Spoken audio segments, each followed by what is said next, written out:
దేవుడు నరుడుగా ఈ లోకంలో రాకుండా రక్తము కార్చకుండా పాపులను రక్షించలేడా?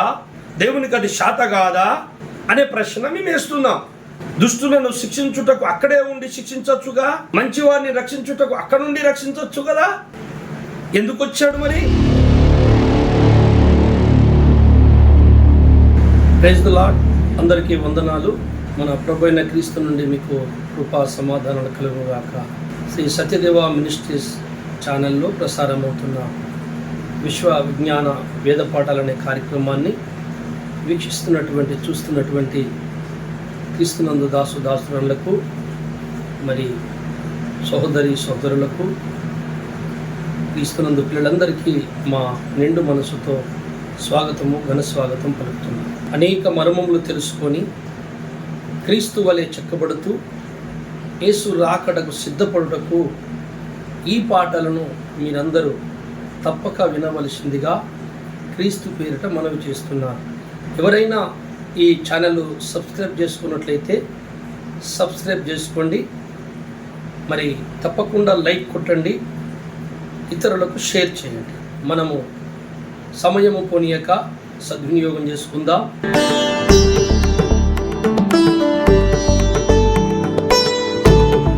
నేటి మన ధ్యానం కొరకు మనము లూకా సువార్త 23వ అధ్యాయము 39వ వచనాన్ని మనము చదువుకొని మనము లేఖన కాంతిలో ప్రయాణం సాగిద్దాం.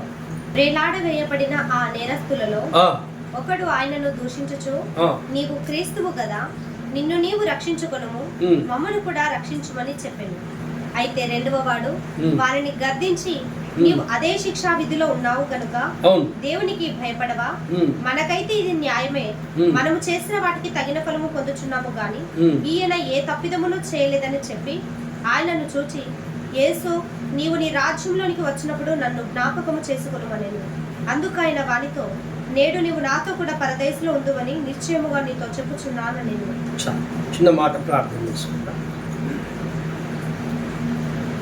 సర్వేశ్వర,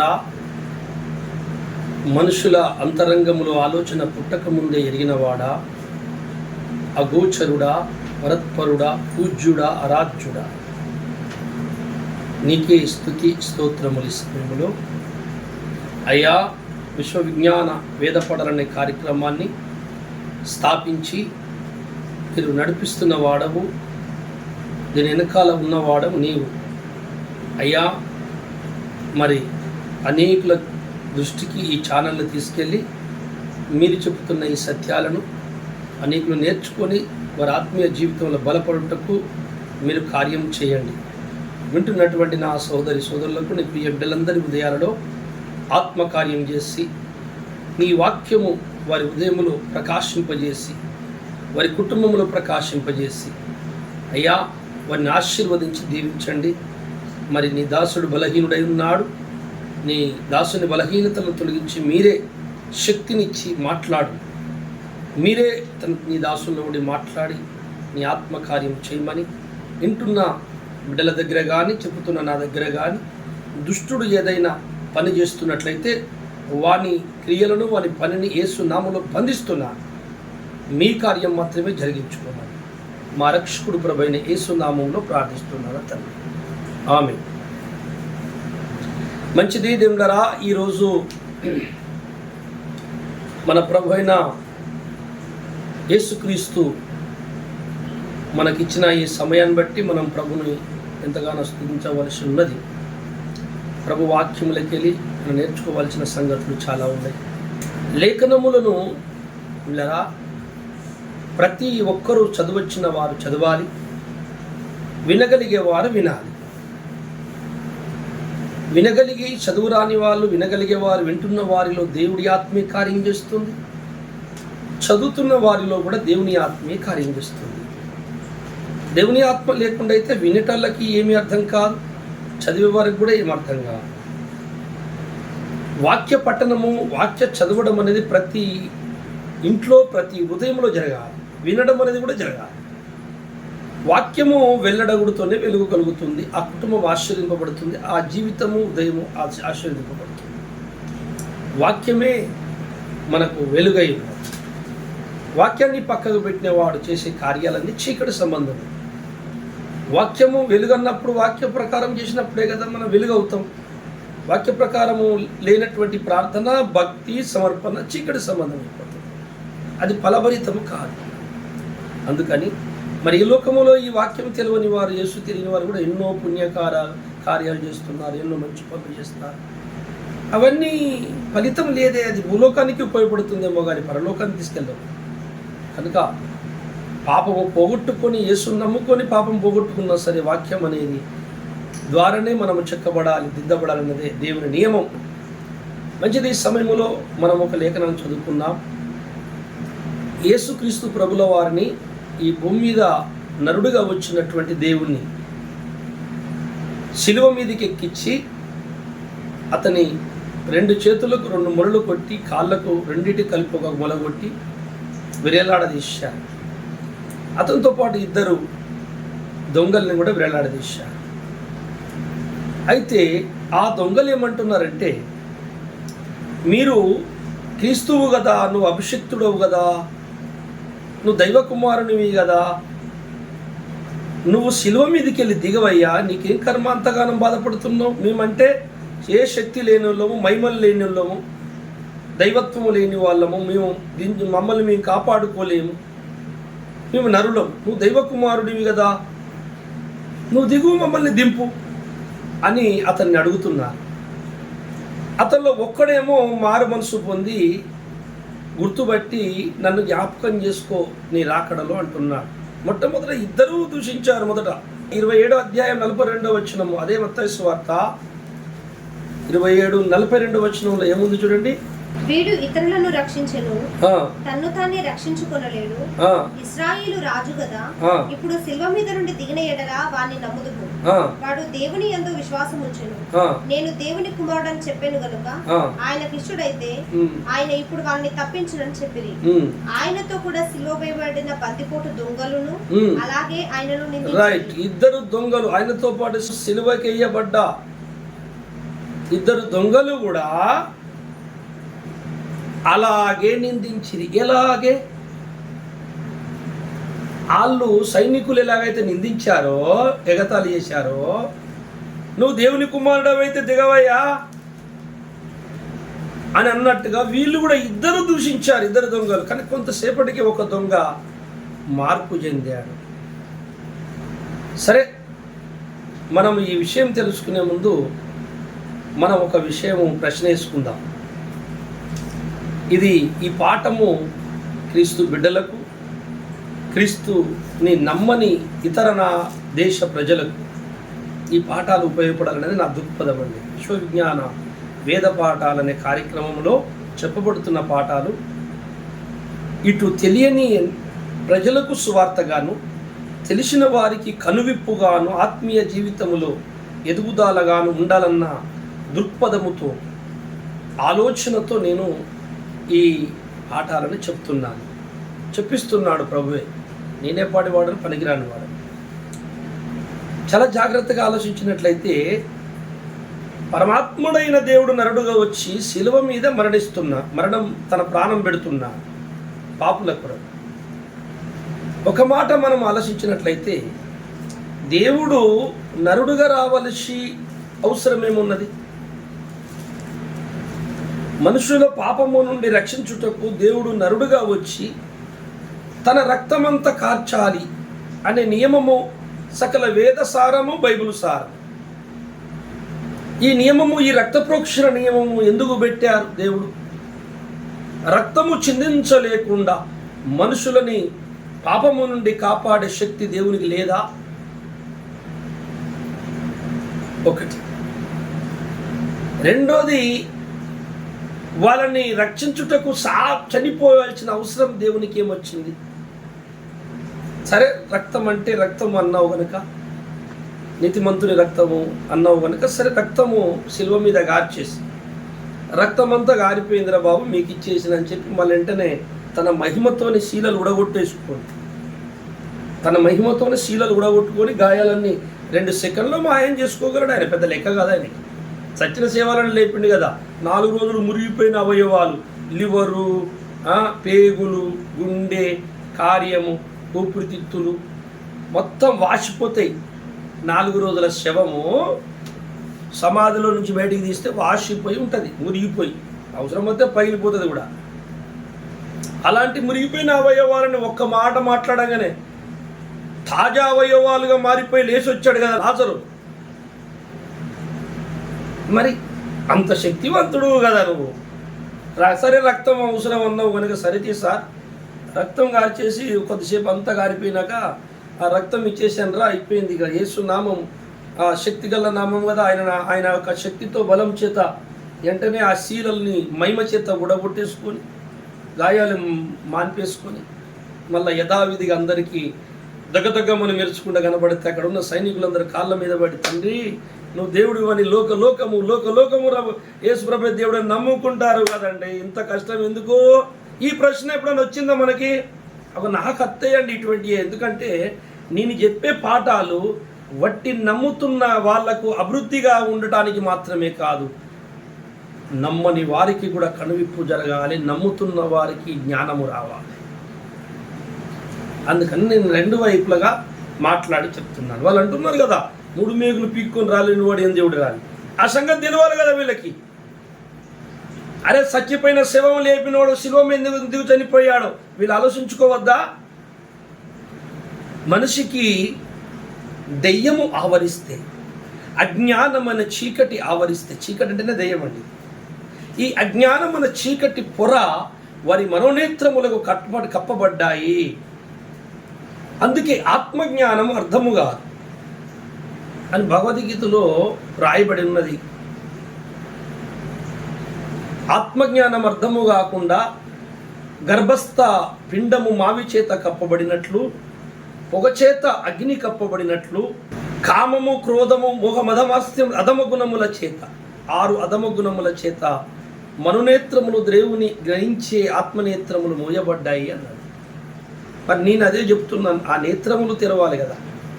ఆ నేత్రములు మూయబడడం ద్వారా యేసు ఎవరో, సృష్టికర్త ఏం చేస్తాడో, సృష్టికర్త ఎవరో మనకు తెలియట్లేదు.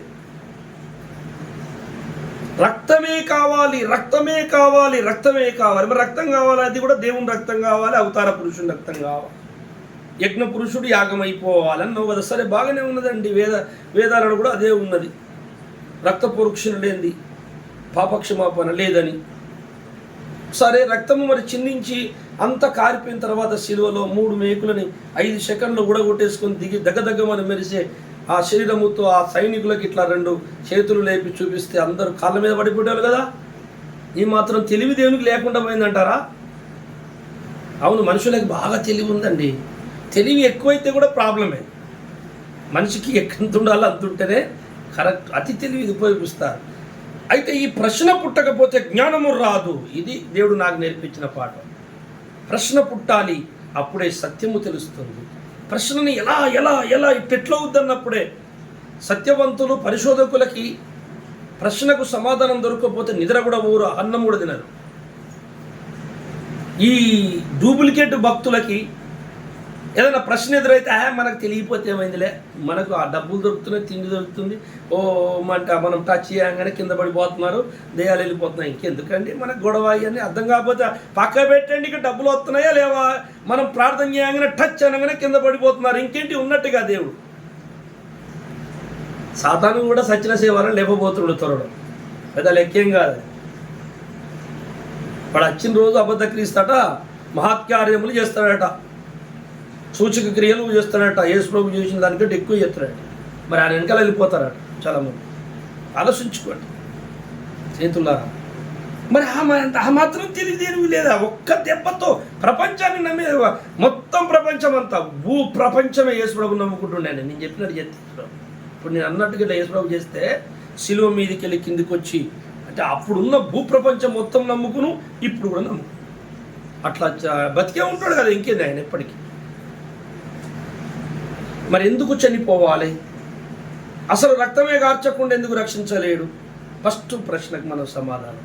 ఆ తర్వాత శిలువ మీద ఏం జరిగిందో మనం చూద్దాం. శిలువ మీద ప్రసంగం, శిలువ మీది ప్రసంగాలు చాలామంది చేస్తారు. 7 మాటలతో తెగిపోయే ప్రసంగాలు కావై. అనంతమైన సృష్టి రహస్యము, దైవ ప్రణాళిక అంతా శిలువ మీదనే ఉన్నది. దేవుని సకల విధములైన బ్రహ్మాండములో ఉండున్న సృష్టికి పూర్వము, సృష్టి తర్వాత, భవిష్యత్తులో దేవుని ప్రణాళిక అంత జ్ఞానమంతా శిలువ మీదకి వచ్చి ల్యాండ్ అవుద్ది. శిలువయే సకల దేవుని కార్యాలకు సెంటర్ పాయింట్. క్రీస్తు పూర్వము, క్రీస్తు తర్వాత, సకల యుగములు, సకల లోకములు అన్నీ యేసయ్య శిలువ కడగ చేయాలి. అందుకే అనేకమైనటువంటి జ్ఞానములను క్రీస్తు పాదాల దగ్గరికి తీసుకొస్తాం మేము అన్నాడు పౌలు. చెరపట్టి వంచేస్తామంతే యేసయ్య పాదాల దగ్గర. అన్నీ ఆడికే రావాలా బాబు, అక్కడి నుంచే పుట్టాయి. నువ్వు ఎత్తుకెళ్ళి ఇంకో రకంగా ఆలోచించుకొని చెడిపోయావు. అసలు కరెక్ట్గా వ్యాఖ్యానిస్తే శిలువ యజ్ఞమే నువ్వు ఆలోచించావు, కానీ నీకు అర్థం కాలేదు, తప్పిపోయావు సృష్టికర్తను. అందుకే మనం చాలా జాగ్రత్తగా ఆలోచించడం ద్వారా అసలు దేవుడు ఎందుకు రావాలి, ఫస్ట్ పాయింట్. రక్తం ఎందుకు కార్చాలి? సరే, రక్తం కార్చుకున్నోడు మరి శిలువ మీద రక్తం కార్చేసి రక్తం అంతా వెళ్ళిపోయిన తర్వాత సరిపోయిందిగా. మరి ఊడగొట్టుకొని మేకులు ఊడగొట్టుకొని దిగొచ్చుగా. ఆయన ఆ 3 మేకులు ఎందుకు దిగలేదు? దిగుతే ఇంకా బ్రహ్మాండంగా గొప్ప కార్యాలు జరిగేవి. ఆహా, ఇక లోకమంతా నమ్ముకునేదిగా. మేము సువార్త యేసుడు వావో నమ్మండ్రు అంటే వీళ్ళు వినకపోవడం, వాళ్ళు మాము కొట్టడం, మేము తగ్గించుకోవడం, చావడం, ఈ మణిపూర్ గొడవలు, ఈ మనుషులను చంపుడు, ఇవన్నీ ఉండేవి కాదు కదా. ఈ మతోన్మాదుల గొడవ ఏది ఉండకపోయేది. ఆయన శిలువ మీదకి వెళ్ళి దిగితే ఆయన దిగనందుకు మేకులు పీక్కోలేకపోయాడు, ఇంకేం రక్షిస్తాడని చెప్పి ఇప్పుడు వాళ్ళు డైలాగులు కొట్టుకుంటూ తిరుగుతారు. వాళ్ళందరికీ తిరుగులేనటువంటి సమాధానం మా దగ్గర రమ్మని మేము చెప్తాం. మేకులు ఎందుకు పీక్కోలేదు, ఇప్పుడు నువ్వెందుకు బతుకున్నావో, నీ నోట్లో ఆడుతున్న ఊపిరి యొక్క శక్తి ఎవరిదో చూపిస్తాం. ఈ బ్రహ్మాండము ఎవరి మీద ఆధారపడిందో చూపిస్తాం. మీరందరూ మీ ఇతరులు గురువులు, అనేక మతాధిపతులు గురువులు కూడా చెప్పింది ఏంటో కూడా అర్థం మేము చెప్తాం. సత్యం ఒకటే, 2 ఉండనే ఉండదు. దైవం ఒకటే, సత్యం ఒకటే. అందుకని దేవుడు ఎందుకు రాలేదంటే, దేవుడు ఈ భూలోకమును అవతరించే రక్షించవలన ఆయన రాకుండా అక్కడ ఉండి రక్షించలేడా అనే ప్రశ్నకు చెప్పటానికి ఒక గంటల ప్రసంగాలు ఇవి. కొన్ని గంటలు పడుతుంది, కానీ అన్ని గంటలు నేను చెప్పలేను. ఈ వీడియోలో మీరు వినలేరు. ఇది కాదు, ఇది జరగదు కనుక అది ఏంటిదో మీకు తెలియదు కనుక రండి నేను చెప్తా గడలకు వద్దండి, ఎవరు నాకు రారు. మనుషులకి వాక్యం వినేంత టైం లేదండి ఈ రోజుల్లో. వాళ్ళ వ్యవహారాలు, పనులు బిజీ అయిపోయారు. రాత్రి 12 గంటల దాకా వాళ్ళ వర్క్ జరుగుతూనే ఉంటుంది. పనులు పోతారు, ఉద్యోగాలు పోతారు, సెల్లు, వాక్యాలు, వాళ్ళు ఇతర మన వేరే ప్రోగ్రామ్స్ ఎన్నో వింటారు కనుక టైం తక్కువ ఉన్నది.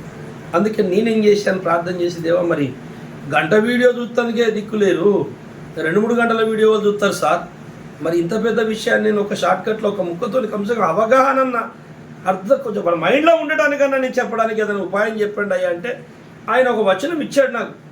ఆ వచనము 97వ కీర్తన 2వ వచనం చదువుకుందాం. దేవుడు నరుడుగా ఈ లోకములో రాకుండా, రక్తము కార్చకుండా పాపులను రక్షించలేడా? దేవునికి అది శాత కాదా అనే ప్రశ్న మేము వేస్తున్నాం. దుష్టులను శిక్షించుటకు అక్కడే ఉండి శిక్షించవచ్చుగా, మంచివారిని రక్షించుటకు అక్కడ నుండి రక్షించవచ్చు కదా. ఎందుకు వచ్చాడు మరి?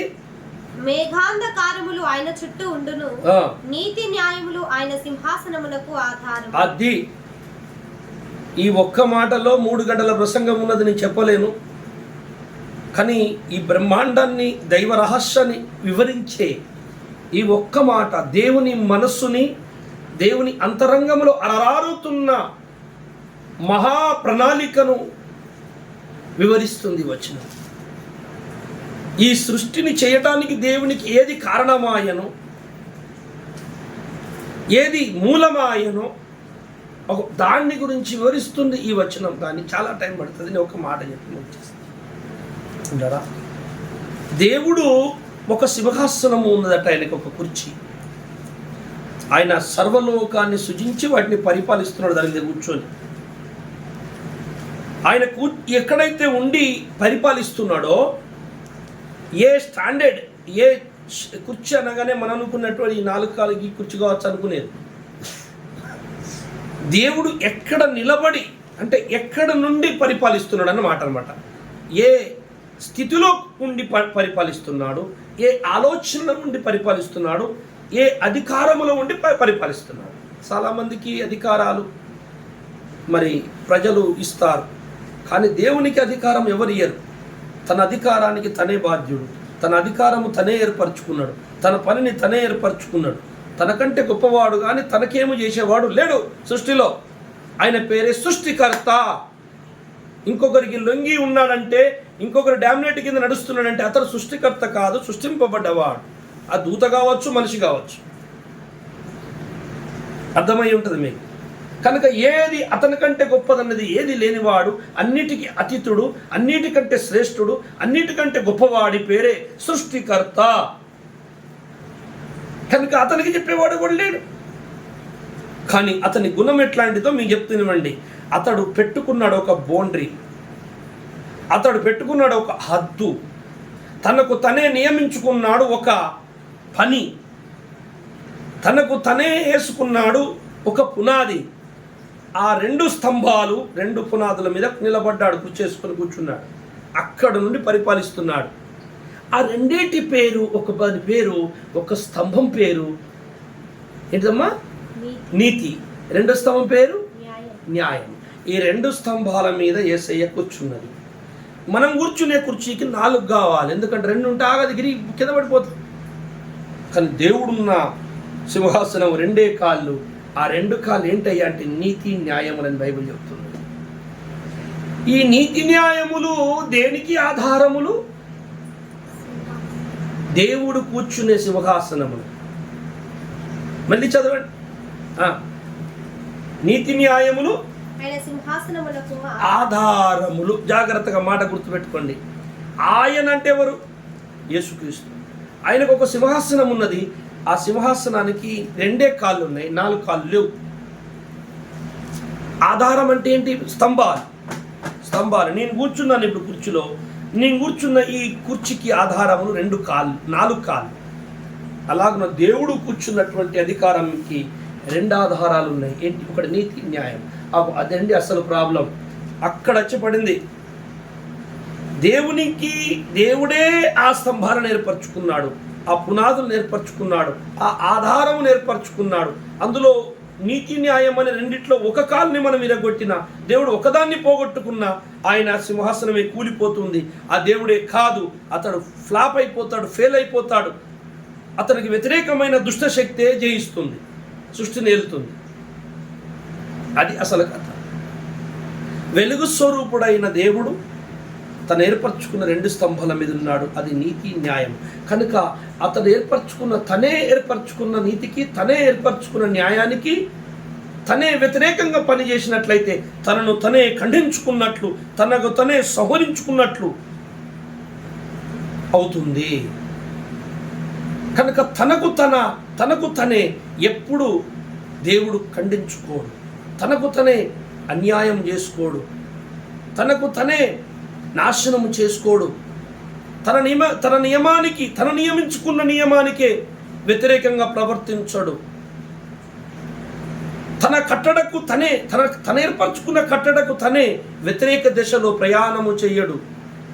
ఇదే దేవుని లక్షణం. ఈ లక్షణము మానవునిలో రావాలని దేవుడు నరుడుగా రావాల్సి వచ్చిందండి. ఆయన చెడును అసహించుకునే మనసు ఉంది, నీకు చెడును అసహించుకునే మనసు ఉండాలి. ఆయనకు మంచిని ఇష్టపడే మనసు ఉన్నది, నీకు మంచిని ఇష్టపడే మనసు ఉండాలి. ఆ 2 మనసు నీకు లేవు. ఆ నీతి న్యాయములు మానవుడు పోగొట్టుకున్నాడు. దేవుని సృష్టిలో ఉండవలసిన 2 స్తంభాలు లేవు. దేవుడు అదే స్తంభం మీద ఉంటాడు, దాన్ని తప్పడు. కనుక ఆయన ఇక్కడ రావాల్సిన అవసరమే వచ్చిందంటే తనకి వ్యతిరేకమైన పని చేయడు. ఏంటంటే దేవుడు ఒక నియమాన్ని పెట్టాడు భూమి మీద. మనుషులను మట్టి నుండి చేశాడండి దేవుడు మనిషిని. కనుక మట్టి నుండి మానవుడు సృజింపబడ్డాడు కానీ ఇంకెక్కడి నుండో దేవుడు మానవులను సృజించలేదు. మట్టి బొమ్మలో దేవుడు జీవవాయువుగా, నరుడు జీవాత్మ ఆయన. ఒకడు నరుడు, ఒక స్త్రీ, ఇద్దరిని చేశాడు. మనం ఇతర గ్రంథాల్లో చూసినట్టు పురుషులే చేయబడ్డాడు కనపడుతుంటారు.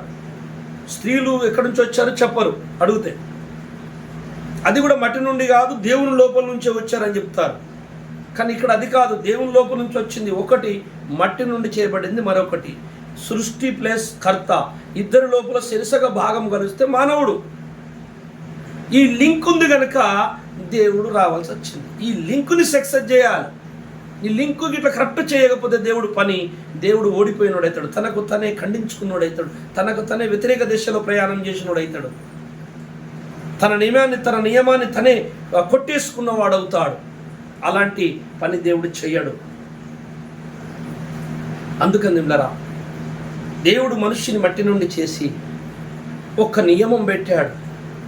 ఇదిగో మీరు ఈ ఫలమును తినకుడి, ఒక ఆజ్ఞ ఇస్తున్నాను, ఈ ఆజ్ఞ ప్రకారంగా మీరు జీవించండి.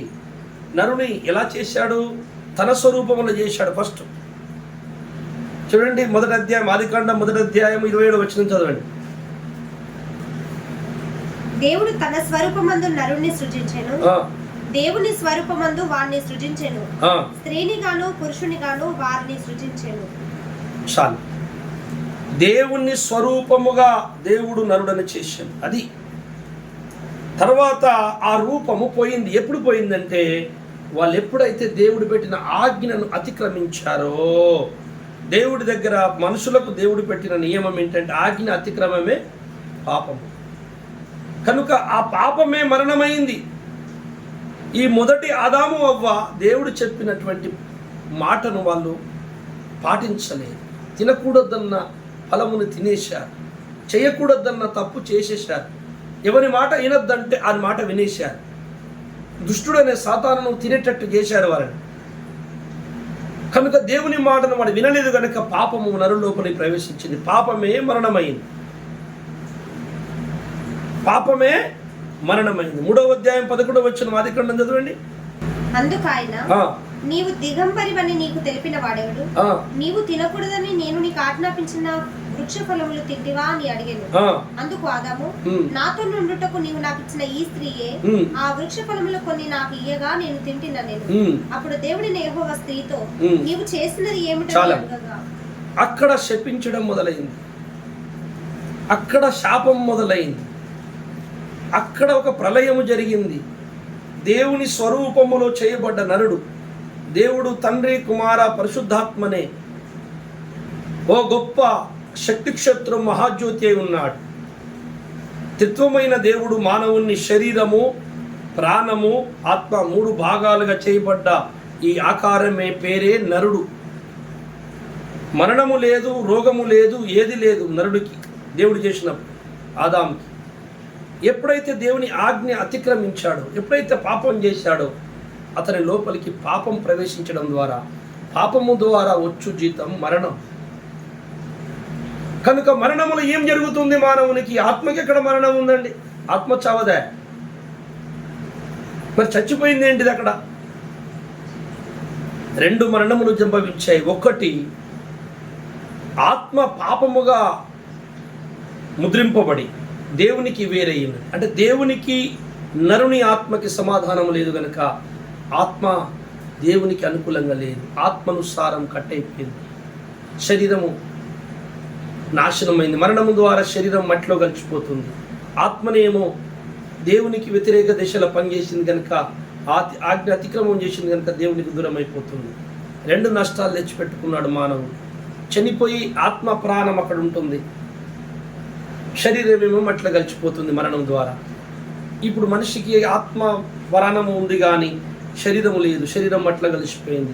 శరీరం మట్టిలో కలిసిపోవడానికి, ఆత్మ దేవునికి దూరం అవ్వడానికి కారకుడు సైతాను, దుష్టుడు.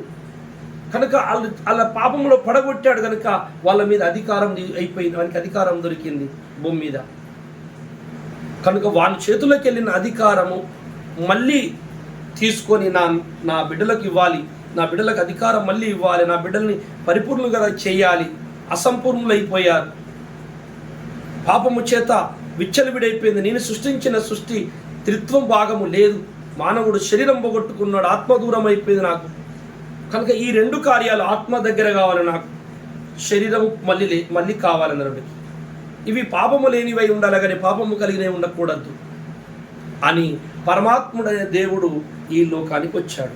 ఎందుచేతంటే ఒకవేళ దేవుడు శిలువ మీద పాపం కోసం రక్తం అంతా కార్చేసి అయిపోయింది రక్తం, ఇక పాప విమోచన దొరికింది మీకు అని చెప్పి ఆయన శిలువ మీదకి వెళ్ళి దిగితే 3 మేకులు పీకేసుకొని మహిమతో పీకేసేసుకొని మంచిగా దగ్గమని మెరుచుకుంటూ దిగితే ప్రపంచమంతా యేసు నమ్మినా సరే దేవుడు అసంపూర్ణమైన పని చేశాడు. ఏం జరుగుతుందో చూడండి. ఆ రక్తము చేత ఆత్మ పాపము నుంచి విడిపింపబడ్డది కానీ మరణము కలిగిన శరీరము మరణములో ఉండి చచ్చిపోయి మట్టిలో ఉంటుంది. దానికి మాత్రము మళ్ళీ పునరుద్ధానము లేదు. ఇది అసలు పాయింట్. దేవుడు చేయవలసింది 2 పనులు చేయాలి. పోగొట్టుకున్న 2 మానవునికి దేవుడు ప్రసాదించాలి. ఏంటి అంటే నరరూపములో ఉన్న రక్తమాంసములు కలిగిన మానవులు ఆ రక్తమాంసములు కలిగి పాపం చేసినందున వాళ్ళని, ఆ రక్తమాంసములు కలిగినటువంటి వారిని రక్షించాలంటే దేవుడు రక్తమాంసములోనికి రావాలి. ఎందుకంటే మహిమతో వచ్చి రక్షిస్తే అది న్యాయము కాదు.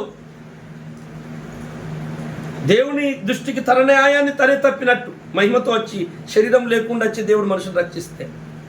ఎందుకంటే పాపమునకు వచ్చు జీతము మరణము అన్నాడు.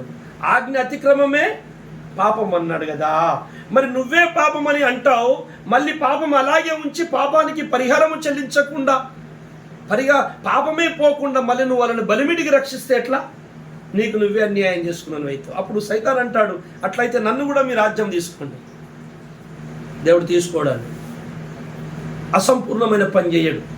దేవుడు ఆత్మల కొరకు శుద్ధి కొరకు రక్తము గార్చేసి ఆయన శిలువ మీదకి దిగిపోతే మనుషులకు శరీరాలు దొరకవు. ఆత్మ రక్షింపబడుతుంది, పరదేశంలో ఉంటుంది కానీ ప్రాణమాత్మ శరీరం మూడవ భాగం మట్టిలో కలిసి ఉంటుంది.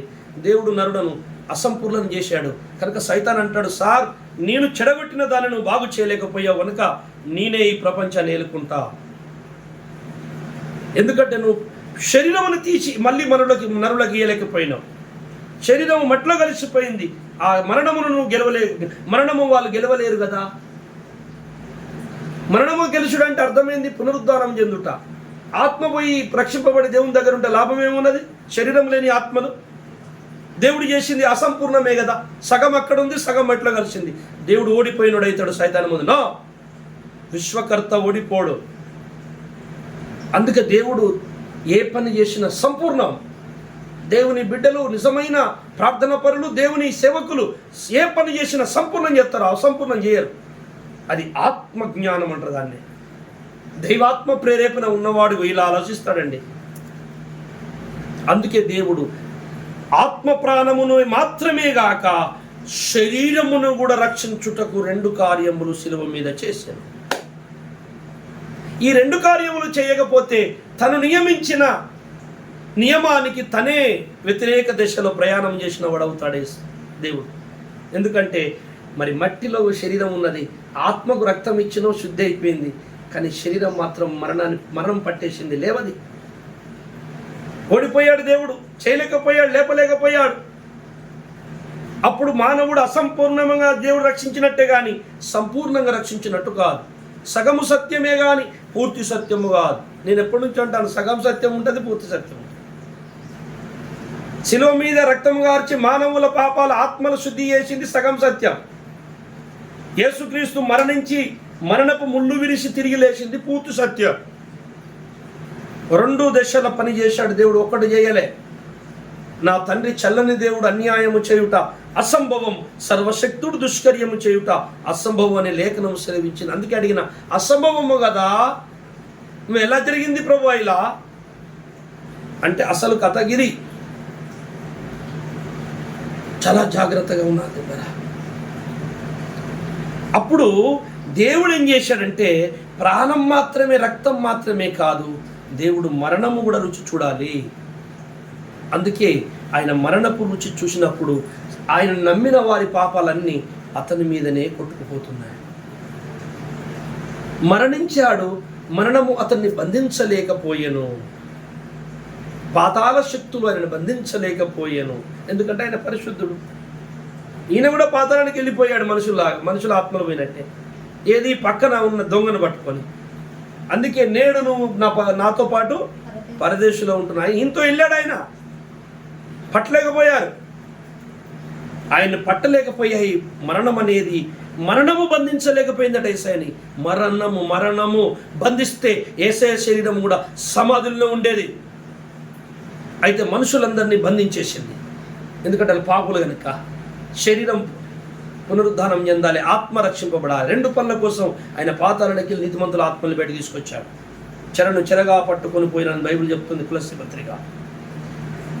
ఆయన ఆత్మల్ని బయట తీసుకొచ్చాడు.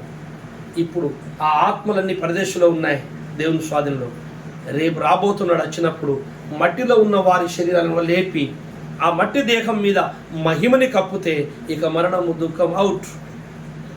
అప్పుడు నరుడు మళ్ళీ త్రిత్వం అవుతాడు. మళ్ళీ శరీరము, ప్రాణము, ఆత్మ త్రిత్వం అవుతాడు. కనుక దేవుడు చేసిన మానవుడు చేసినట్టుగా దేవుని స్వరూపంలో కనపడతాడు అక్కడ దేవుని ముందు. ఆదామును చేసి నిలబెట్టి దేవుడు సంతోషించాడు. ఎస్, నా రూపంలో ఉన్నావురా నువ్వు, నేను త్రిత్వమై ఉన్నాను, నువ్వు త్రిత్వమై ఉన్నావు అని ఆనందించాడు యేసయ్య. ముద్దు పెట్టుకున్నాడు ఆదాముని. రోజు సాయంత్రం ఏదైనా తోటలోకి వచ్చి 2 పిల్లల్ని సంకల తీసుకొని తొడ మీద ఊకొని ముద్దులు పెట్టుకుని వెళ్ళేవాడు. ఒకరోజు వచ్చేసరికి పొదలో దాక్కున్నాడు. అయిపోయింది. పోగొట్టుకున్నావా? పోగొట్టుకున్నా సార్, ఇగో ఈ స్త్రీ ఇస్తే తిన్నాను. సరే, ఇప్పటికైతే నువ్వు బయటికి వెళ్ళి ఇక నేను నా పని నేను చేస్తానని చెప్పి చాలా సంవత్సరాలు, చాలా వేల సంవత్సరాల తర్వాత దేవుడు రక్త ప్రోక్షణ నేర్పించుకుంటూ తీసుకొచ్చి 2000 సంవత్సరాల క్రితము ఆ పరమాత్ముడు సృష్టికర్త నరుడుగా అవతరించాడు. ఎందుకంటే నరుడుగానే ఉండాలి. దేవుని దేవత్వం పట్టుకుని వస్తే మళ్ళీ ఫెయిల్ అయిపోద్ది పని. దైవత్వం ఉన్నోళ్ళు ఎవరైనా చేస్తారు సార్. బలిమిటికి భక్తి ఎట్లా అవుతుంది? బలిమిటికి భక్తి అయితే వీడు మళ్ళీ ఆడికి వెనక సైతాన్ అయిపోతాడు. మనిషి దేవుని చేత చేయబడ్డప్పుడు రోబోట్ బొమ్మలాగా మనము సెల్లు దాంట్లో ప్రోగ్రామ్ ఫిక్స్ చేసి సిమ్ వేసేసి రోబోట్ బొమ్మకి ఆ సిమ్ వేసిన తర్వాత అందులో ఏ ప్రోగ్రామ్స్ ఉంటాయో అవే జరుగుతాయి. నువ్వు ఏది ఫిక్స్ చేస్తే కంప్యూటర్ అదే చేస్తుంది. చూస్తే మనిషిలాగానే ఉంటాను పైన రోబోట్ బొమ్మలు కూడా. అన్నాలు వండుతారట, హోటల్లో 5 స్టార్ హోటల్లో పనిచేస్తారట, కూరలు వండుతున్నాయట, రోబోట్ బొమ్మలు అన్నాలు అడ్డిస్తున్నాయట, అన్ని పనులు చేస్తున్నాయట.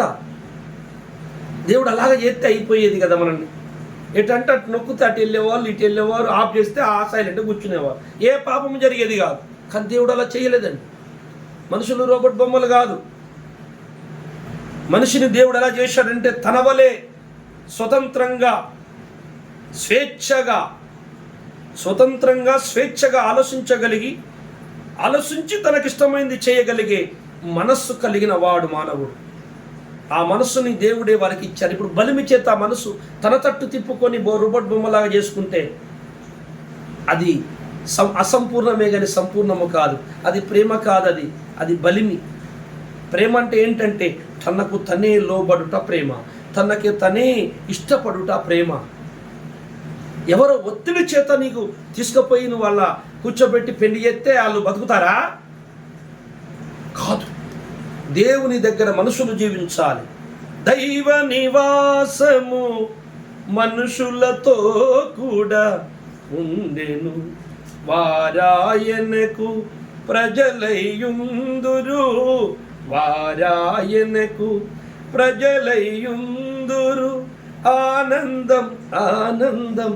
ఆనందమే. మనుషులు దేవునితో బతకాలంటే దేవునికి ఉన్న లక్షణం మనుషులో ఉండాలి. దేవునికి తనకు తనే ఆలోచించుకునే లక్షణం ఉంది, తనకు తనే ఏదైనా చేయగలిగే స్వేచ్ఛ ఉంది. అలాగే మనుషునికి చేశాడు దేవుడు. అది ప్రాబ్లం. వాడికి వాడే దైవాన్ని తెలుసుకొని ప్రేమించాలి తప్ప దేవుడు బలిమీటికి వాడిని మార్చుకుంటే లాభమేమీ లేదు. అందుచేత మనుషుల దగ్గరికి దేవుడు మనిషిగా వచ్చాడు. 2 భాగాలుగా నష్టపోయాడు మానవుడు. ఒకటి పాపము చేసి మానవునికి వాని ఆత్మ ప్రాణము దూరమైపోయింది. రెండవది వాని శరీరము సమూలంగా నాశనం చేసుకున్నాడు. మన్నైనది మట్లో కలిసిపోతుంది. ఇక జయించలేడు, మానవుడి వల్ల కాదు. తన ప్రాణాన్ని ఆత్మని కాపాడుకోలేడు. పాతాళము నుండి మట్లో కలిసిపోయిన తన దేహాన్ని కాపాడుకోలేడు. ఎందుకంటే మానవుని వల్ల కాదది. కనుక దేవుడి అలా చేద్దాము బలిమీటి కంటే తన న్యాయానికి నీతికి తనే వ్యతిరేక దిశలో ప్రయాణం చేసిన వాడు అయితే బలిమీటికి పునరుద్ధానం చేద్దామా, బలిమీటికి నా శక్తి చేత ఆత్మని రక్షించుదామా అంటే అది దేవుడు పెట్టుకున్న నియమానికి వ్యతిరేకం. ఎందుకంటే పాపము శిక్షింపబడాలి. దేవుడు పెట్టిన నియమం పాపము శిక్షింపబడాలి అనేది దేవుడు పెట్టిన నియమము కనుక అందుకు దేవుడు తన న్యాయానికి తన నీతికి తనే కట్టుబడ్డాడు. సో పాపమా నిన్ను శిక్షించిన తర్వాతనే నేను ప్రజల్ని బతికించుకుంటాను. దేవుడే ఈ లోకమునకు వచ్చి పాపములను సమూలంగా నరికి పోగులు పెట్టేశాడు. ఆయన ఏ పాపము చేయలేదు, పరిశుద్ధుడు, నరుడుగా ఉండి ఏ ప్రేరేపణకు లోబడలేదు. చివరిగా తన ప్రాణం తీస్తుంటే కూడా ఆయన పల్లెత్తి మాట అనకుండా తన ప్రాణాన్ని అర్పించేశాడు. ఆ తర్వాత మరణపు రుచి కూడా చూసి పాతాళ లోకానికి వెళ్ళి ఆ శక్తుల్ని ఓడించి తిరిగి లేచాడు 3 రోజులకి. కనుక ఈ రెండింటిని జయించిన యేసు అనే ఈ నరుణ్ణి ఎవరైతే దైవముగా స్వీకరిస్తారో వారిని కూడా రెండింటి నుంచి జయింపజేస్తాడు రేపు వచ్చేసయ్య. ప్రాణమును, ఆత్మను, శరీరమును 3 నరునికి మళ్ళీ తిరిగి ఇవ్వాలి దేవుడు. అప్పుడే దేవుడు చేసింది సంపూర్ణమైన పని, యజ్ఞం. కొట్టి ఆత్మ ప్రాణం రక్షించి శిలువ మీదకి వెళ్ళి 3 మేకు కూడా ఒట్టేసుకొని కింద దూకితే నువ్వు అనుకున్నట్టు ఎక్కడ పోయినోడు అక్కడే మట్ల గడిచిపోతాడు, ఎవడో లేవడు. ఈ పునరుద్ధానము కొరకు, ఈ నిత్య జీవము కొరకు, ఈ మరణము లేని అమరత్వము కొరకు తపస్సులు చేసి అనేకులు తప్పించి పోయారు, కాలగర్భములో కలిశారు. ఎవరికి దొరకలే? ఈ క్రీస్తునందు అది లభిస్తుంది. ఉచితముగా పరమాత్ముడు అనుగ్రహించిన ఈ పుణ్యదాన బలియాగం ఉచితముగా నీ కొరకు బలైపోయిన యాగము, ఈ యజ్ఞములో, ఈ పరలోక గురువు యజ్ఞములో మనము రక్షింపబడాలి. అందుకని ద్వారా దేవుడు పరలోకము నుండి ఇక్కడికి ఎందుకు రావాలి అంటే అర్థమైందా? తప్పక నరుడుగా వారి పాపాల కొరకు ఈయన నరుడుగా రావాల్సిన అవసరం ఏంటంటే పాపాల కొరకు రక్తం కార్చాలి. రెండవది శిలువ మీదకి వెళ్ళి 3 మేకులు విక్కొని కిందికి ఎందుకు రాలేదు అర్థమైందా? తప్పకుండా పాపాలే కాదు, ఆత్మను రక్షించుడే కాదు, శరీరాలను కూడా రక్షించాలి. వారికి మళ్ళీ శరీరం తీసేయాలంటే ఈయన మరణాన్ని గెలవాలి, కొత్త శరీరంతో లేవాలి. అందుకే యేసయ్య వచ్చినప్పుడు సమాధులు పగులుతాయట, మట్టిలో మన్నయి కలిసిన వారి శరీరం దాల్చుకొని నిలబడతారట, వారి మీద మహిమ వస్త్రము కప్పబడుతుందట, మట్టి మహిమగా మారిపోతుందట. అప్పుడు మళ్ళీ దేవుని స్వరూపమును నరుడు కనపడతాడు.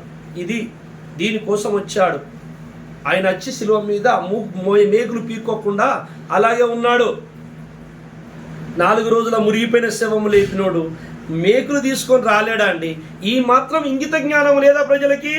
ఏదో ఉంది అని నేను ఆలోచించిన బాగా. అసలు ఏం జరుగుతుంది ఇక్కడ అంటే ఇంత పెద్ద బ్రహ్మాండం ఉంది, రహస్యం ఉంది.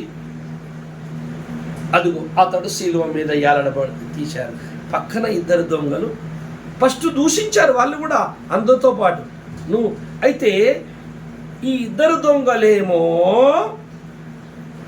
నువ్వు శిలువ మీదికెళ్ళి దిగగలవు కదా, శిలువ మీదికెళ్ళి దిగగలవని 2 దొంగలకి స్పష్టంగా తెలుసు అండి. ఈ విషయం చెబుదామని ఈ ప్రసంగం తీసిన నేను. ఇప్పుడు అసలు విషయానికి వచ్చినాం. శిలువ మీద యేసయ్య పరమాత్ముడని, అభిషక్తుడని, అవతార పురుషుడని 2 దొంగలకు తెలుసు. శిలువ కేసిన వారికి తెలియదండి.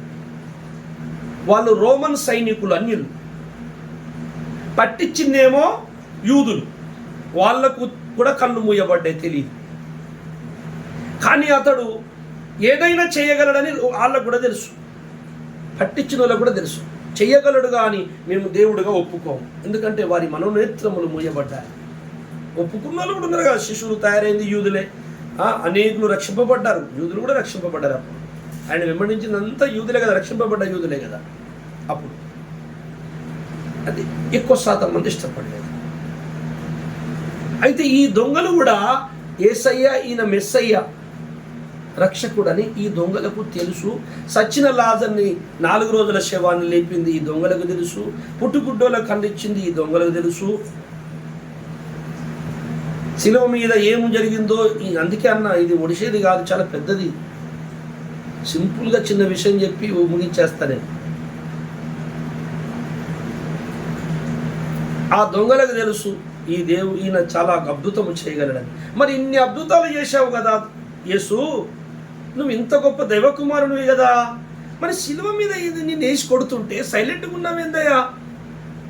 2 సెకండ్లను ఇట్లా అంటే మొరలు ఊడిపోతాయి, సైనికులు ఇట్లా అంటే మొత్తం అందరు చచ్చిపోతారు. అంత గొప్ప మహిమగల్లోడు, ఆ మహిమ నాకుంటేనా అనుకున్నాడు కావచ్చు ఈ దొంగ. నీకుండే మహిమ సచ్చినోళ్ళు లేపే మహిమ, ఆ గొప్ప శక్తి నాకుంటేనా ఈ మొరలు పట్టేదాకా చూసుకుంటాను నేను. 2 నిమిషాలు అందరినీ బూడిద చేసేస్తుంటే నేను. అయ్యా అంత తెలివి ఉన్నది కానీ ఈ తెలివి లేదేందా నీకు? నా మాట అయిన యేసు, నీ దైవత్వం మర్చిపోయావా? మన సచ్చినోళ్ళు లేపావు, పుట్టుకుట్టలో కళ్ళు ఇచ్చావు, కుష్టివ్యాధులు బ్యాగ చేసావు, మర్చిపోయావేంటి?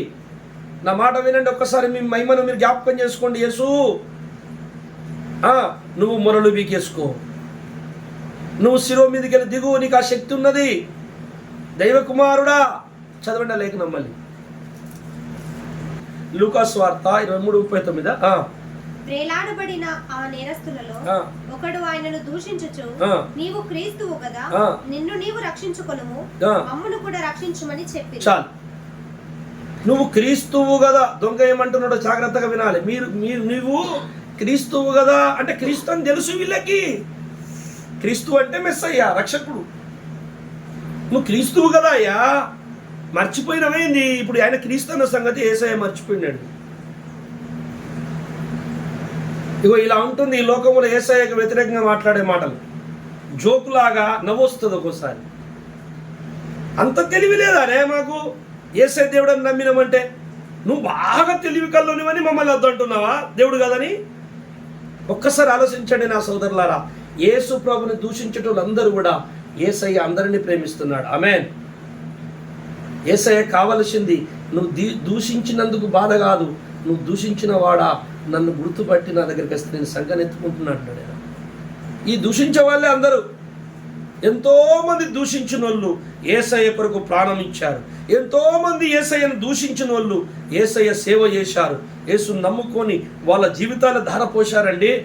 యేసు బిడ్డలని ఊతకోత కోసిన పౌలు తన జీవితమే మొత్తం దేవునికి ప్రాణార్పణంగా పోసేసుకున్నాడు. మనము ఎంతోమంది సాక్ష్యాలు చూస్తాం. క్రీస్తు అని గుర్తుపెట్టిండు. నువ్వు క్రీస్తువు కదా, మర్చిపోయినామైంది?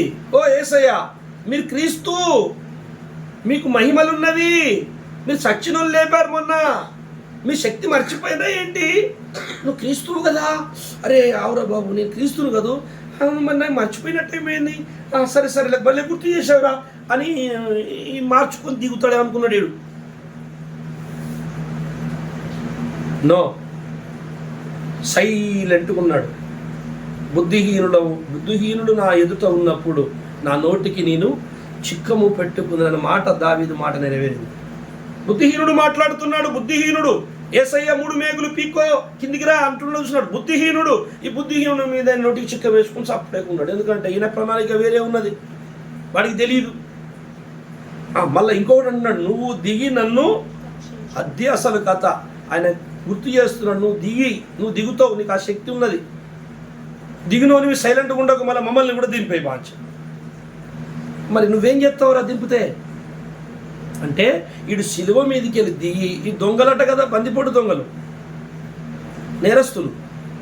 వీళ్ళు శిలువ మీదకి వెళ్ళి దిగి, యేసయ్య వీరిని శిలువ మీదకి వెళ్ళి ఒకవేళ ఆయన దిగి వీళ్ళని దింపినట్లయితే వీనికి ఎన్నో బాధలు ఉన్నాయండి పాపం. ఈ దొంగకి బందిపోట్లు. ఆ రోజుల్లో దొంగతనాలు చేసేవారు ఎలా చేస్తారంటే, నా చిన్నతనమున వినేవాడిని, దారి కాచేవాళ్ళు, కచ్చరాల మీద పెళ్ళిళ్ళకి వెళ్ళేవారు, యజమానులు, రాజులు ఎవరైనా వెళ్తూ ఉంటారు. అప్పుడు అంతా ఇప్పుడు మనకున్న హైవే నేషనల్ లేవులేండి, అడవి దారుల్లో వెళ్ళిపోయేవాళ్ళు.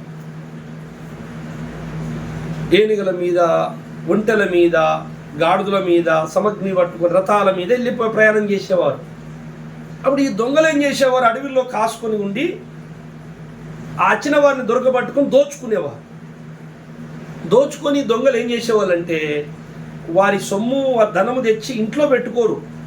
ఇంట్లో పెట్టుకుంటే మహారాజు సైనికులను పంపి ఒకవేళ ఇల్లు ఏ రాత్రి వచ్చేది తెలియదు, వచ్చి ఇల్లు పరిశోధన చేస్తే దొరికిందనుకో మన పని అవుట్ తలకాయ నరికి ఇచ్చేస్తాడు బాబు. అందుకే వాళ్ళు గూహల్లో, కొండల్లో, పాడుబట్టిన స్థలాలలో వాళ్ళు ధనాన్ని దాచేవాళ్ళు. దాచి అవసరం ఉన్నంత తెచ్చుకొని తిని ఖర్చు చేసుకొని బతికేటోళ్ళు. అలాగనే ఈ శిలువ మీద దొంగకు కూడా ఎక్కడో దాచుకుంది ఉంది. ఆ ప్లేసు పాపం భార్యకు కూడా తిరిగినట్టున్నది. అయ్యో నా ధనం అంటే పోతుంది, నా భార్య అంటే పోతుంది, నా సుఖం అంటే పోతుంది, నా ఆనందం అంటే పోతుంది, నేను చచ్చిపోతే ఎట్లా, నేను బతకాలి. ఎందుకు బతకాలి? వీడు వాని ధనం తెచ్చుకోవాలి, భార్యతో పిల్లలతో ఎంజాయ్గా బతకాలి, ఇంకా 4 ఇళ్ళు సంతోషంగా నేను బతుకున్నంత కాలం మళ్ళీ దోచుకోవాలి, ఈ లోకములో నేను బ్రతకాలి, నా దొంగతనాలు అడ్డు లేకుండా పెద్ద దొంగని కావాలి, నా దొంగ కింద ఒక 50 మంది దొంగలు ఉండాలి, అసిస్టెంట్ దొంగలు, నేను ఈ మొత్తం బాస్ దొంగని కావాలి, పెద్ద పేరు తెచ్చుకోవాలి బరబ్బలాగా. కనుక నా ధనం పోతుంది, నేను లోకంలో నా సుఖం పోతుంది, నేను కోరికలు ఎన్నో ఉన్నాయి నాకు. యేసు నువ్వు దిగవయ్యా, నువ్వు క్రీస్తువు కదా, దిగి నన్ను దింపు. దింపితే ఏం చేస్తావురా? ఏం లేదు, దిగిన వెంటనే ఒక క్షణం కూడా ఉండేవాడు, పారిపోతాడు. యేసు నువ్వు కూడా పారిపో అని చెప్పి పారిపోతాడు. అది మన తెలివి, నువ్వు దిగు, నన్ను దింపు, నేను వెళ్ళాలి. అరే శిలువ మీదకి దింపితే నువ్వు ఈ లోకములో బతుకుతావు అనుకుంటున్నావు. నువ్వు నేను శిలువ మీదకి ఎక్కింది నిన్ను శిలువ మీదకి వెళ్ళి దింపడానికి కాదురా. అదిగో భయంకరమైన నరకం అనే శిలువ ఉంది నీకు శ్రమ. ప్రతి నరుడు పుట్టుకతో పాపి, ఆ పాపము పోకుండా దచ్చినవనుకో నువ్వు నరకము దగదగ మండుతున్న నరకములో యుగయుగాలు కాలిపోతావు, దిక్కు దిగుండదు నీకు. ఆయన శిలువ మీదకి వెళ్ళి ఎందుకు దిగుతాడంటే నిన్ను ఆ నరకం అనే శిలువ మీదకి వెళ్ళి కాపాడటానికి. నువ్వేమనుకుంటున్నావు అంటే ఈ శిలువ మీదకి నన్ను దింపేయి, నేను పరిగెత్తుకుని వెళ్ళిపోతా. సో యేసు ఏం మాట్లాడుతున్నాడు, సైలెంట్గా ఉన్నాడు. అప్పుడు సెకండ్ వానికి డౌట్ వచ్చేసింది, అరే మేము అనుకున్నట్టు ఇతడు మెస్సయ్య, కనుక ఇతడు ఎందుకు సైలెంట్గా ఉంటాడు, ఇతడు మెస్సయ్య అండి కూడా ఎందుకు మునడు పీక్కోలేకపోతున్నాడు, ఇతడు రాజుగా వస్తాడని మేము అనుకున్నాము, రాజుగా రాలేదు, రాకపోగా ఇతడిని కొట్టి చంపుతుంటే సైలెంట్ ఉంటాడని ఇతనికి డౌట్ వచ్చింది. ఇతడే మరణించి మళ్ళీ తిరిగి లేచి అత్తడేమో ఏమో, ఆ వచ్చినప్పుడు రాజ్యంతో వస్తాడు, కనుక ఇతడేరా క్రీస్తు, నాకు ఈ శిలువ మీదకి దింపకున్నా పర్లేదు, ఇక ఈ లోక జీవితం లేకున్నా మంచిదే, ఈ పాప జీవితం ఇక నాకు వద్దు, ఇక ఈ పరమాత్మునితో ఈయన ఎడిగి వెళ్తాడు, ఆయనతో నేను ఉంటే చాలు అని ఇతడికి మారు మనసు వచ్చింది, జ్ఞానోదయము కలిగింది. ఇంకొక దొంగకి అప్పుడు అతడు అంటున్నాడు, అయ్యా నీ రాజ్యముతో వచ్చినప్పుడు నన్ను, అంటే రాజ్యముతో వస్తాడని ఇతడి కళ్ళు తెరవబడి ఇతడే అందుకే మరణిస్తున్నాడు అని తెలిసిపోయి అన్నప్పుడు, నేడు అప్పుడు వరకు నోరిప్పని యేసయ్య అంటున్నాడు, నేడు నీవు నాతో పాటు పరదేశంలో ఉంటావు. అంతే, రక్షణ పొందాడు. దేవుని వ్యతిరేకంగా మాట్లాడిన వాడు ఆ శిలువ మీదకి దిగి బతకాలి అనుకున్నవాడు శిలువ మీద వచ్చి నరకం వెళ్ళిపోయాడు. నాకు ఈ శిలువ మరణించినా పర్వాలేదు, నిన్న ఈ శిలువ మీద నా ప్రాణాలు పోయి నేను ఏమైనా పర్లేదు, కానీ మరో జీవితం నాకు కావాలి, నీతో పాటు నేను ఉండాలనుకున్నాడు, రక్షణ పొందాడు. శిలువ మీద మేకులు వీక్కోవడం కాదు, నీకున్నది పాప మేకులు, నరకం అనే నరకంలో ఎత్తాడు మేకులతో. ఆ పాప మేకులు బీకడానికి యేసయ్య మేకులు కొట్టించుకున్నాడు. అది అసలు రహస్యం. ఒకవేళ ఆయన మేకులు బీక్కొని కిందికి వచ్చడం ఒక సెకండ్ పని, అలా దిగిండంటే మానవుడు జీవితంలో కూడా రక్షించలేడిగా, అసంపూర్ణమే. కనుక దేవుడారా మనం చాలా జాగ్రత్తగా ఆలోచించినట్లయితే మానవుణ్ణి రక్షించుటకు దేవుడు ఎందుకు శిలువ మీదకి ఎక్కాడో మీకు తెలుసు, మీకు ఎందుకు ఎక్కాడో తెలుసు. అందుకే రోమన్ సైనికులు అతన్ని శిలువకి ఇస్తుంటే, తండ్రి వీరేమి చేయుచున్నారో వీరెరుగరు, వాళ్ళకు తెలియదు, యూదులకు తెలుసు అతడు మెస్సయ్య అని, అద్భుతాలు చేస్తాడని, అనేకులను బాగు చేశాడని తెలుసు, అయినా వాళ్ళ కళ్ళు కప్పకపోయి అప్పచెప్పేశారు. ఈ సైనికులు, రోమన్ సైనికులు వీళ్ళకి తెలియదు, కనుక వీళ్ళ కళ్ళు తెరవండి అంటే చాలామంది యేసయ్య ప్రాణం వదిలినప్పుడు ఆ భూకంపం వచ్చింది, దేవాలయపు తెర తిరిగింది, కొన్ని సూచక్రియలు జరిగాయి, నీతిమంతుల ఆత్మలు సమాధుల్లోకి వెళ్ళి వేసినాయి కొన్ని. అలా జరిగినప్పుడు ఆ సిచ్యువేషన్లో చాలామంది రోమన్ సైనికులు నమ్ముకున్నారు. నేనైతే ఆ శిలువ ఎగినప్పుడు జరిగినటువంటి ఒక చిన్న పాయింట్, అది అలా మనసులో ఉండడం ద్వారా 400 సంవత్సరాలు, క్రీస్తు శకము 400 సంవత్సరాలు, 300 సంవత్సరాల తర్వాత రోమన్ చక్రవర్తి వాళ్ళు అన్నిట్లో ఓడిపోతుంటే, ఏ సహాయం లేకపోతే క్రీస్తు శిలువను ఆశ్రయించి అతడు ఆ శిలువని అడ్డం పెట్టుకుని, యేసయ్యను అడ్డం పెట్టుకుని ప్రార్థించి అతడు ఆ యుద్ధంలో గెలిచి, అరే అలనాడు ఆయన చనిపోయినప్పుడు జరిగినప్పుడు ఇతడే దేవుడు అని చెప్పి నమ్మి ఆ అద్భుతాన్ని చూసి రోమన్ సైనికుడు రోమన్ చట్టం యొక్క రోమన్ దేశం యొక్క చక్రవర్తి దేవుణ్ణి యేసుప్రభు నమ్మి ఆ రోమన్ ప్రాంతం అంతా యేసుప్రభు నమ్మేటట్టు చేశాడు. అందుకే రోమన్ ఖ్యాతి అలెక్కి పుట్టింది. యేసుప్రభు శిలువ మీద మొలలు తీసేసుకొని దిగితే రక్తమంతా గార్చి ఆత్మ నమ్మిన వానికి రక్షింపబడుతుందేమో కానీ శరీరం ఉండదు, అసంపూర్ణుడైపోతాడు మానవుడు. దేవుడు ఓడిపోడు, తన నియమానికి వ్యతిరేకంగా నడవడు. ఇది దేవుని పట్టుదల. దేవుని సేవకులు కూడా ఎప్పుడు పాపానికి తల వంచరు.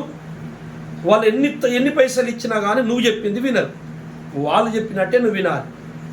ఎప్పుడైతే పైసలకో డబ్బుకో ఈ లోక ఆశలకో ఈ సేవకుడే కానీ దేవుని భక్తుడే కానీ తల వంచాడు అంటే, వ్యతిరేక దిశలో ప్రయాణం చేశాడంటే ఆడు దేవుని యొక్క ప్రణాళికలో ఉండడు. దేవుడు తను ఖండించుకునేవాడు కాదు. తన చిత్తాన్ని నెరవేర్చుటకే పరమాత్ముడి లోకమునకు వచ్చాడు. శిలువ మీద మరణించి తిరిగి లేచింది. ఇన్ని మర్మాలు ఉన్నాయి. ఆయన ఈ లోకానికి రావటానికి ఇంత మర్మం ఉన్నది. ఎందుకంటే పాపానికి శిక్ష పడాలి. పాపం అలాగే ఉంచి నేను అందరినీ బలిమిటికి తీసేసుకుంటాను. రోబోట్ బొమ్మలు ఏమన్నా మళ్ళీ అక్కడికి పోయి పాపాలు మొదలు పెడతాడు.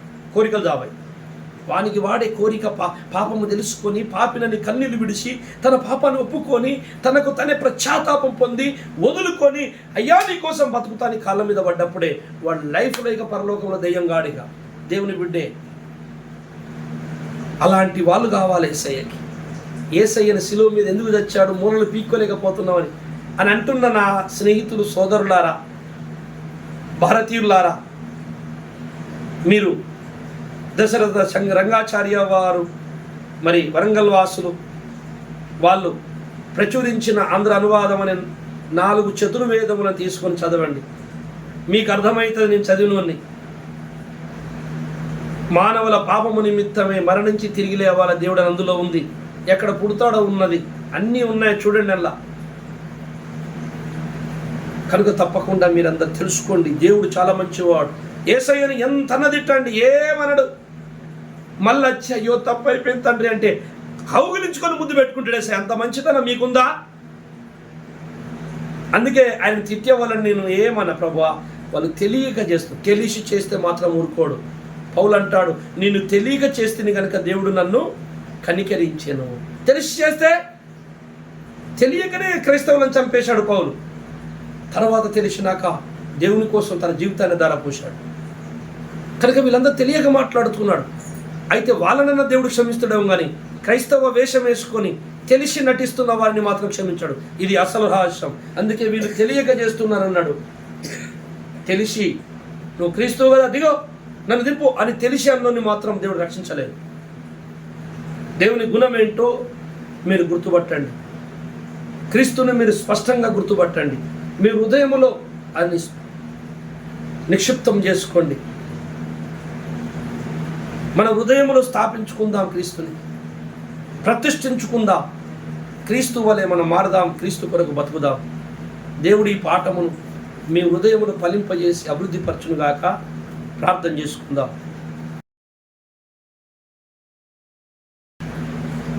అయ్యా, నీ దయగల హస్తంతో ఈ మాటలు మాతో మాట్లాడినందుకు మీ కృతజ్ఞతలు చెల్లిస్తున్నాను రాజా.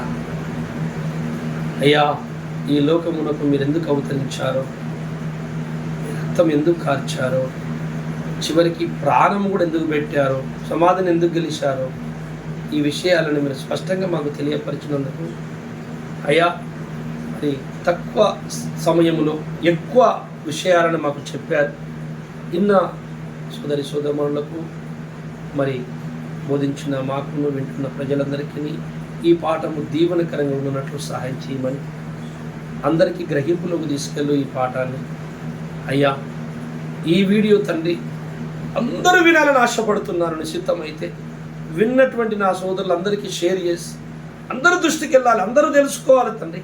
సహాయం చేయమని, ఈ పరిచర్యలో, ఈ సేవలో, నేను పడుతున్న ఈ బాధలో, ఈ పనిలో వింటున్న వీరు కూడా తండ్రి పాలి భాగస్తులై ఇది అనేకులకు పరిచయం చేసి నా తండ్రి వాళ్ళు ధన్యులవుటకు సహాయం చేయమని నీ పాదాల మీద శిరస్సు వంచి మా ప్రభు రక్షకుడు యేసు నామములో ప్రార్థిస్తున్నాము.